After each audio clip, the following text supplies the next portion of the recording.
നമസ്കാരം, സ്ട്രൈക്ക് ടോക്കറാണ്.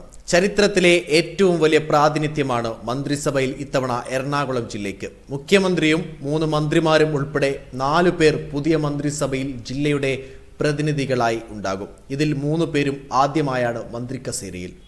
6 ടേമായി നിയമസഭയിൽ ഉണ്ടായിരുന്നിട്ടും വി.ഡി. സതീശന് ആദ്യമായാണ് മന്ത്രിസഭയിലെത്തുന്നത്, അതും മുഖ്യമന്ത്രിയായി.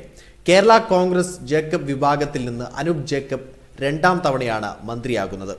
2016 ഉമ്മൻചാണ്ടി മന്ത്രിസഭയിൽ മന്ത്രിയായിരുന്നു. 3ാം വട്ടവും അങ്കമാലിയിൽ നിന്ന് ജയിച്ച് റോജി എം ജോൺ, മുസ്ലിം ലീഗിന്റെ കളമശ്ശേരി MLA വി അബ്ദുൽ ഗഫൂർ എന്നിവരാണ് ജില്ലയിൽ നിന്നുള്ള മറ്റു മന്ത്രിമാർ. ഇരുവരും ആദ്യമായാണ് മന്ത്രിസഭയിലെത്തുന്നത്. കഴിഞ്ഞ മന്ത്രിസഭയിൽ ജില്ലയിൽ നിന്ന് പി രാജീവ് മാത്രമാണ് മന്ത്രിസഭയിൽ ഉണ്ടായിരുന്നത്. 1ാം പിണറായി വിജയൻ മന്ത്രിസഭയിൽ ജില്ലയിൽ നിന്ന് ആരും ഉണ്ടായിരുന്നില്ല. 2011 ഉമ്മൻചാണ്ടി മന്ത്രിസഭയിൽ VK ഇബ്രാഹിം കുഞ്ഞും അനൂപ് ജേക്കബ് മാത്രമായിരുന്നു. 2006 VS മന്ത്രിസഭയിൽ ജോസ് തെറ്റായിലും S ശർമ്മയും ജില്ലയിൽ നിന്നുള്ള മന്ത്രിമാരായി.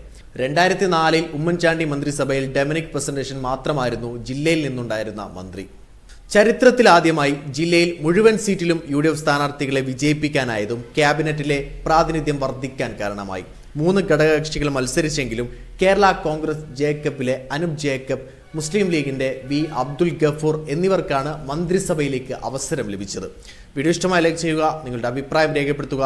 കൂടുതൽ വീഡിയോസുകൾക്കായി ഈ ചാനലോട് തന്നെ സബ്സ്ക്രൈബ് ചെയ്യുക. This is strike talk signing off.